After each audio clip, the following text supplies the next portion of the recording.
Здравствуйте, уважаемые телезрители! В эфире передача «Достояние». Сегодня мы в гостях у ветерана труда, заслуженного работника транспорта Чувашской АССР Степанова Геннадия Степановича. 15 февраля этого года ему исполняется 85 лет. В связи с этим мы решили встретиться с ним и побеседовать. С нами вместе присутствует Долгов Валерий Васильевич, главный агроном, специалист-эксперт агропромышленного комплекса Канавского района.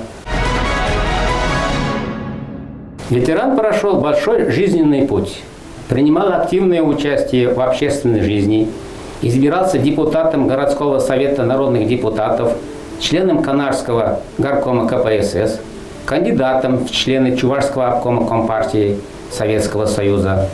8 лет он трудился членом Комитета народного контроля.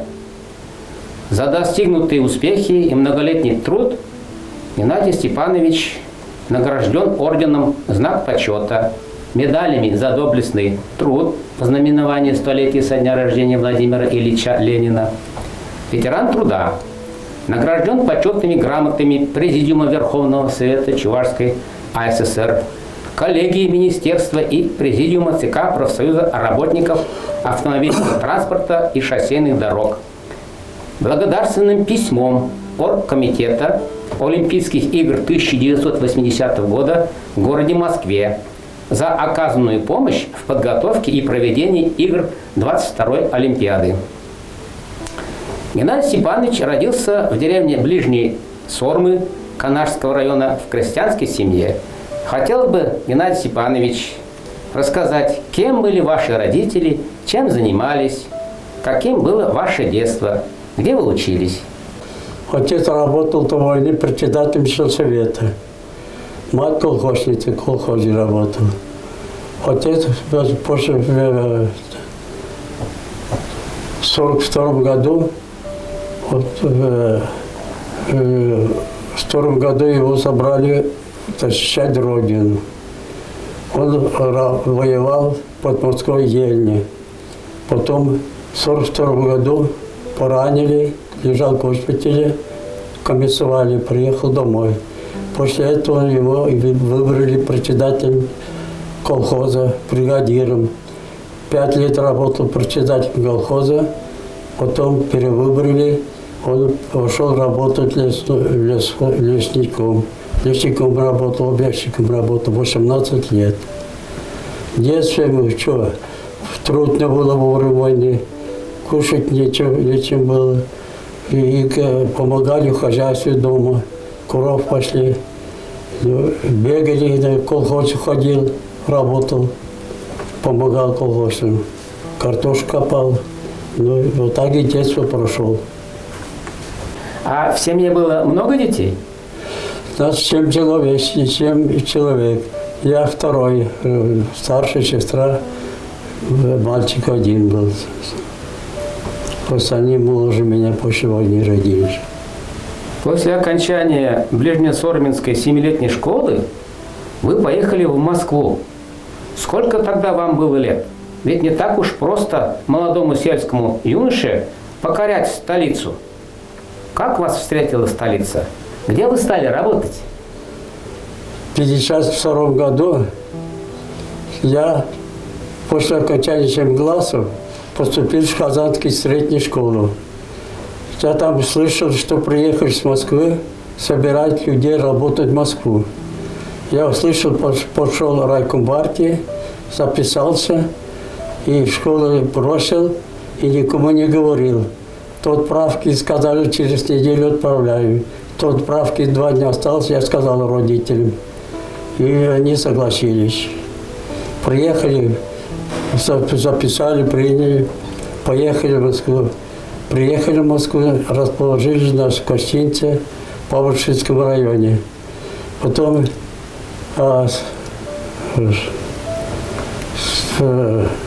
эта организация, строительный сектор управления делами ЦК КПСС. Это строительная организация. Потом Меня направили работать в Кунцево, красный рабочим. То прошло 2 недели, приезжает с Москвы один, говорит, кто Степанов? Я говорю, я. Выходи, переоденься. Я говорю, что случилось? Он говорит, тебя отправляют домой. Я говорю, нет, не поеду. Тогда, говорит, в машине ехали пока в Москву. Тогда спрашивают, тебе предлагать будут учиться. Столяр, плотник, маляр, штукатур. Я нет. Потом сказали, что учеником, слесаря, электриком, сварщиком. Я согласился. Мне тут же написали направление на Москва-реке, около Мушарской шоссе, наше училище. Приехал туда, позвонил директору, приехал туда, приняли. Потом полгода учился. Приехал один товарищ, мне вызывает директор. Я ничего не провинился, зачем? Потом он говорит, вот приехал представитель, главный механик с Кунцева. Тебе хотят туда. Я говорю, мне же надо учиться. Это не ваша проблема. Я говорю, мне надо разряд. Будет разряд. Он с собой взял меня, переделал форму, то есть спецодежду выписали. Я начал работать. Вот, работать. Тогда железобетонные не были, все металлические швеллера, тавроки, примычки, все были металлические. Вот на фотографии есть, начал резать. Нарезать сколько там, вот оттуда база, значит, все настройка оттуда взяли. Потом мне присвоили 3-й разряд сразу, и я хорошо стал получать. Потом 4-й разряд, потом нашего главного механика, который непосредственно начальник, взяли, перевели директором микро, как завод, там ремонтной техники, строительной техники, машины, и меня с собой сюда взял. И присвоил мне 4-й разряд. Я там работал, потом 5-й разряд. Я потом, я говорю, что-то домой хочется, в армию пора уже. Хочу из дома, чтобы в армию уйти. Уволился, приехал, а с учета не снялся. Насколько я знаю, вы служили в 1955-58 годах. То есть вы служили в советской армии 3 года. 3 года, Правильно 4 говорю? месяца. Даже 3 месяца. Вот где вы служили? Как вам служилось в советской армии? Потом с Если учета можно снимать коротко. приехал в военкомат, Купцов, капитан говорит, я говорю, как вы мне в Москву еще? Есть, что ли, наряд в Москву? Он говорит, через 3 дня успеешь? Я говорю, успею. В Москву. Приехал покупатель, поехал в Москву, Солнечногорск. Курс там прошел я 1,5 месяца, курс молодого бойца. Через 1,5 месяца нас раскидали и разбросали, как правильно сказать, что по частям нас мне отправили против Ветров, 1-й гвардейский зенитно-прожекторный полк. Там служил, потом в декабре месяце, в 1955 году же, в декабре месяце, меня старшина вызывает и говорит, мы тебе хотим отправить учиться в автошколу. Не автошкола, военная автошкола. Там я 6 месяцев проучился. Опять мне это 1-ю роту. 1-й роте, значит, потом в августе месяце по тревоге выехали в Брянск. По тревоге полностью комплектованы. Тревогу нельзя давать, потому что в городе находился воинский часть. Людей пугать нельзя. Тогда старые случаи демобилизации мне сразу назначили командиром отделения. Полковник Вениченко меня хорошо знал. У него я служил. И потом командиром 1-го отделения. Значит, это же в 1957 году уже старые водители ушли, 12 человек. У нас было в отделении 25 человек со мной. И вот 12 человек уволились, демобилизовались, и пришли молодые. Мне пришлось заниматься молодыми, учить, куда все, чем То есть, заниматься. Геннадий Степанович, у вас служба довольно-таки бурная, насыщена такими интересными событиями. Да. И я уж немного прерву. Хочу задать следующий вопрос. После армии вы демобилизовались.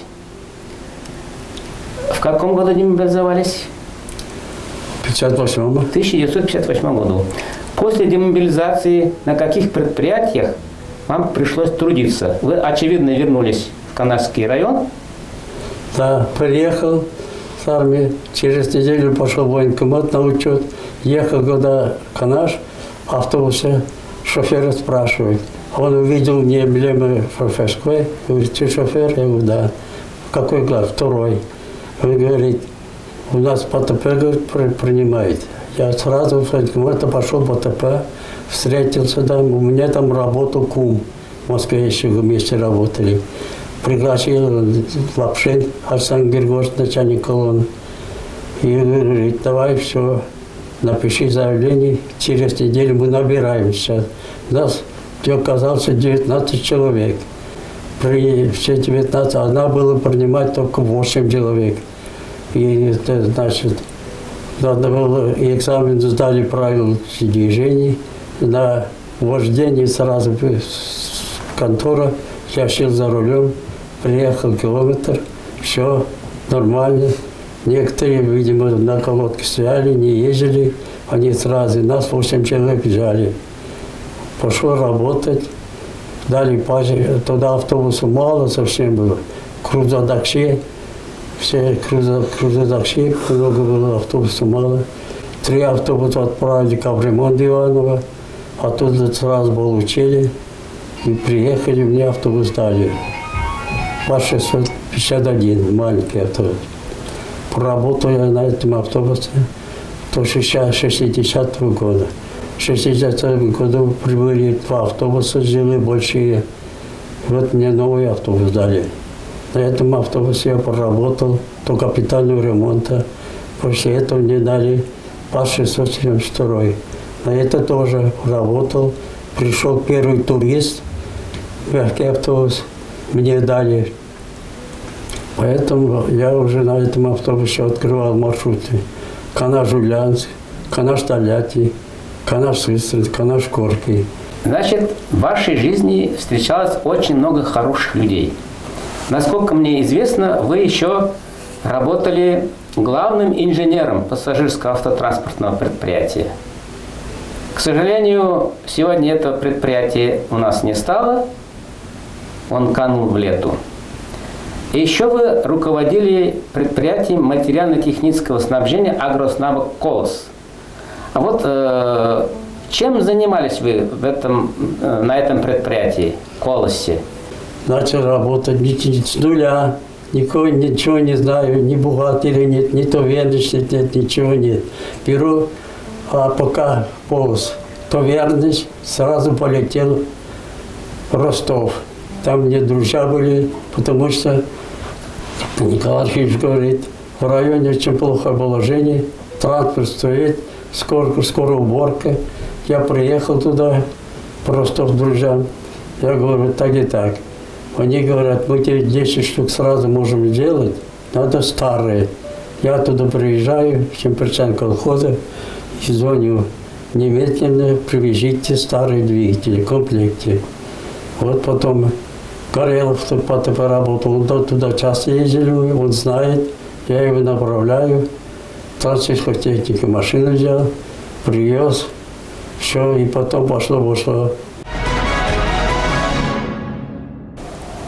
Геннадий Павлович, у меня в руках интересная фотография. Здесь изображены вы, венок, ваши коллеги, очевидно. Насколько я понимаю, это тут надпись есть «Снято в городе Бресте, 1975 год». Интересная фотография. Можете что-нибудь прокомментировать об этом снимке? Это честь 30 лет Победы. Организовали автопроект «Канаш-Пресс». У нас было 9 машин, 13 человек. Значит, с нами корреспондент туда был Фадеев, врач, руководитель, подполковник, фамилию забыл, и партизан, это Алфеев. Потом у него отец и мать организовали отсюда, Коркомбарке помогал.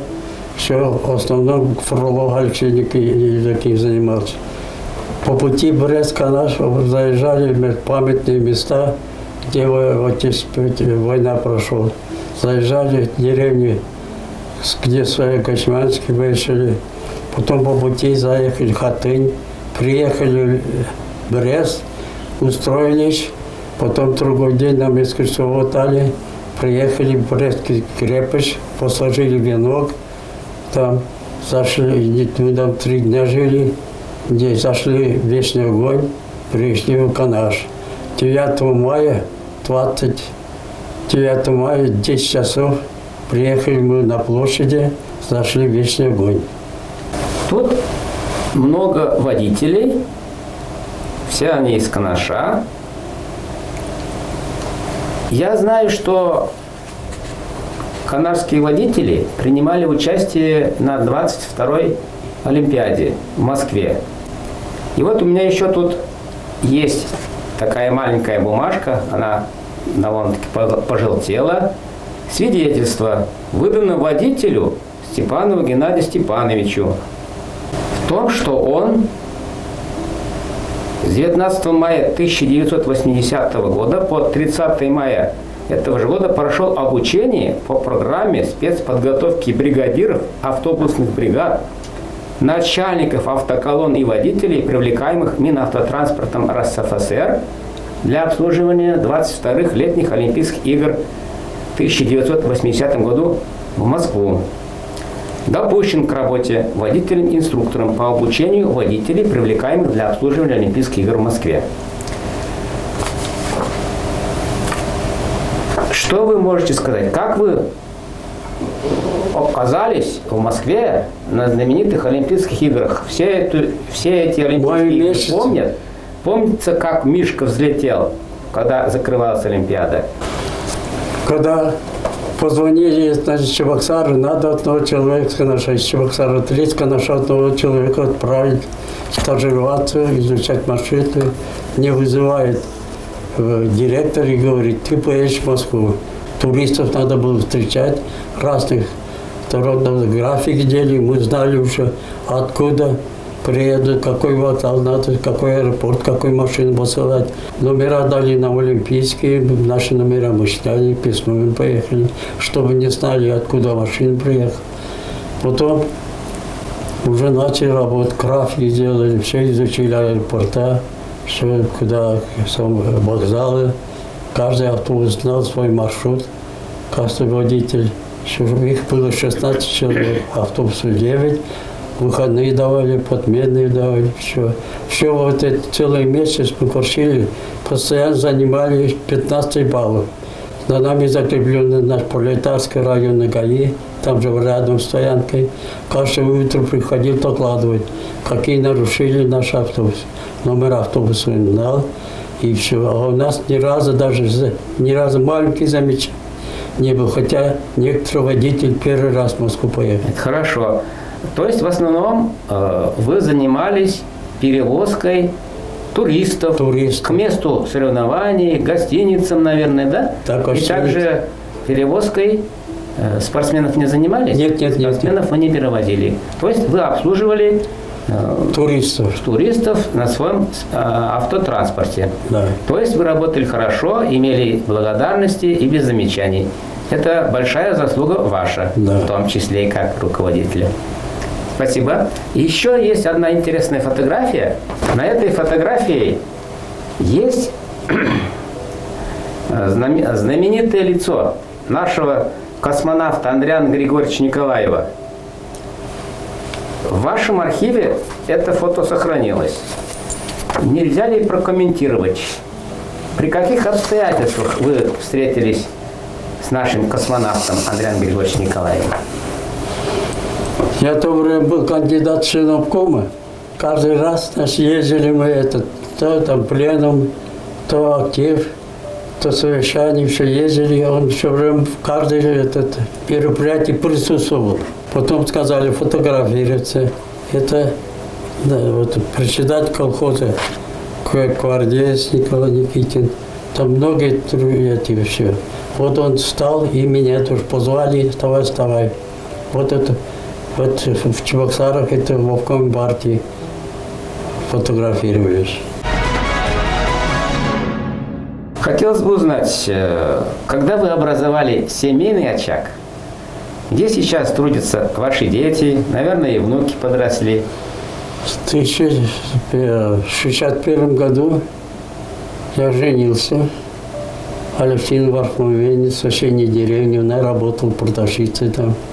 Потом, значит, в 1962 году родилась дочь Людмила. Она окончила Чебоксарский университет, экономический факультет. А сын 1966 года после школы окончил железнодорожный техникум, потом уехал в Москву, поступил в железнодорожный институт. Он и закончил там, потом там же остался, женился. Потом внук Дима вырос, закончил Павловский институт, Павловский имени Павловна. Потом второй институт закончил экономический при правительстве Российской Федерации. Сейчас тоже работает в Москве. Внучка закончила иностранный язык, институт иностранных языков, немецкий, английский. Потом она уже закончила в прошлом году, уже год работает в Москве же, иностранной фирме. Вы с ним, насколько я знаю, знакомы очень давно. Валерий Васильевич, он лауреат премии Ленинского комсомола, заслуженный работник сельского хозяйства. Мне бы хотелось, Валерий Васильевич, спросить у вас, как вы познакомились с Геннадием Степановичем? Когда это произошло знакомство? И какой он, на ваш взгляд, человек, товарищ и друг? Когда работал в колхозе «Канаш» руководителем хозяйства, конечно, в первую очередь, там все-таки хозяйство у нас было 22 хозяйства в районе. Мы, конечно, сажали в основном картофель, и зерновыми культурой занимались. Тогда у нас было 160 гектаров картофеля, как отметил Геннадий Степанович, тогда реализация, конечно, картофеля, сбыт было очень трудно. Сбыт база, конечно, вагоны были, я говорю, одна машина стояла, там сутками стояли, очереди очень много было. Ну и к нам приехали, чтобы помогать военные. Мы даже не знали, откуда это военные, то они такие. Но я слышу, что Геннадий Степанович, который работает главным инженером Пахи, у него связи есть. В 1989 году у нас объединение произошло райком партии и горком партии. Тогда перед секретарем райком партии стал или горком партии Зайцев Николай Архипович. И вторым секретарем Краснов Юрий Ефремович. Начальником отдела тогда работал Егоршин Михаил Федорович. Они в первую очередь именно взялись и обеспечить именно запчастями сельхозмашин или колхозов и совхозов. Вот тогда как раз мы Агроснаб организовали Агроснаб «Колос». И генеральным директором назначили Геннадия Степановича Степанова. Мы тогда познакомились, думаем, сейчас порядок пойдет. Ну, он рассказывал, что он сам не согласился сперва. Тогда у Агроснаб он только образовался, у них там и техники не было. Он, конечно, у них связи были, очень большие связи. Москва, он сам сказал, военными связи были. Поэтому и начали, когда приезжать на заготовку картофеля военные, очень, конечно, нам помогли. У них машины военные были, и водители военные, конечно. Тем более Агроснаб, сбытие военных машин пропустили без очереди. И нам помогло, конечно, Геннадий Степанович, чтобы именно по сбыту картофеля. У него связи очень великие были. В Калининской области мы ездили туда. И там тоже, потому что Геннадий Степанович скучно не было. Я молодой, тоже мне интересно было. Мы всегда ездили такие. И поэтому вагоны получили, конечно, эти, скажем, досок, пиломатериалов. Конечно, в Канадском районе было очень большие, конечно, эта помощь. Поэтому и, скажем, для ремонта животных помещений и остальных, конечно, очень, конечно, нам помогло. Валерий Васильевич, да. Спасибо за такой богатый материал. Интересно вы рассказали, как начиналось знакомство с Геннадием Степановичем. И благодаря этому знакомству, я даже думаю, что колхоз «Канаш» тогда числился в передовиках переходящий красные знамена брал. Да. Это не без помощи Геннадия Степановича. Это Он тоже помогал. Очень И большое спасибо, конечно. Я говорю, Очень-очень да. интересно и приятно, что те связи, которые образовались еще давным-давно, до сих пор существуют. И вы, как председатель Совета ветеранов агропромышленного комплекса администрации Канарского района, помогаете. Вот еще такой вопрос меня интересует. У ветеранов труда, пенсионеров много свободного времени. Насколько я знаю, вы любитель садовод еще, кроме бывшего снабженца материально-технического. Вы как сейчас ведете садовый участок? Здесь, в Чевеле, где пионер лагерь Воразевский. Мне там 10, у нас там 10 соток земли. Летом я сейчас сам по возрасту уже копать земли не могу. У меня жена 81 год, работает как трактор. Я в свободное время занимаюсь пчелами, хожу за ягодами в лес, рядом в лесу, ягоды за грибами хожу. Вот так и неделя каждый день проходит. Хорошо. Выращиваем там все, что надо. Мы вот нам для детей заготавливаем, для себя. До следующего сезона нам эти продукты хватает. Мы живем в такое интересное время сегодня. Я не буду говорить о той обстановке, которая сложилась в нашей стране, особенно пандемии. Вот даже в таких условиях мы находим все возможности, чтобы двигаться дальше, развиваться. В этом, конечно, немалая доля принадлежит и нашей молодежи. Мы, ветераны, свое, как говорится, отработали. Теперь за нами идет молодежь. Что бы вы хотели пожелать подрастающему поколению, как заслуженный работник автотранспорта Чтобы Чувашской ССР? молодежь учился хорошо, себе чтобы хорошее место работы приготовили, что они были дисциплинированы. Я знаю, что у нас чувашские студенты, вот эти, очень грамотные, везде у них по всей России учатся, работают, желающие творческие желания, чтобы они были здоровыми, учились и не забыли бы наше поколение, помогали бы. Геннадий Степанович, очень приятно, что мы с вами встретились. Вы так нас гостеприимно приняли, много узнали из вашей жизни. Позвольте нам пожелать вам достойно, хорошим настроением встретить свой юбилей 15 февраля. И в память о нашей встрече, о нашей беседе я хочу вам подарить энциклопедию чувашской журналистики и печати. Почему? Потому что мне кажется, что она очень нужная вам книга. Вы просто как хороший журналист рассказали о себе. Довольно интересно, содержательно, объемно. Пожалуйста, я вручу вам этот экземпляр.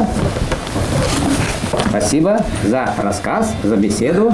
Тоже от имени ветеранов АПК, Геннадий Степанович, поздравляем вас с наступающим, как говорится. да, наступающим Спасибо. с юбилеем. Будем еще встретиться давать. Всегда будьте таким же жизнерадостным. Самое главное, лет до старости, вам без старости. Спасибо большое. Ну, на этом Всего хорошего. наша встреча с Геннадием Степановичем завершается. Спасибо ему. И до свидания. До свидания. Пока. До следующей встречи.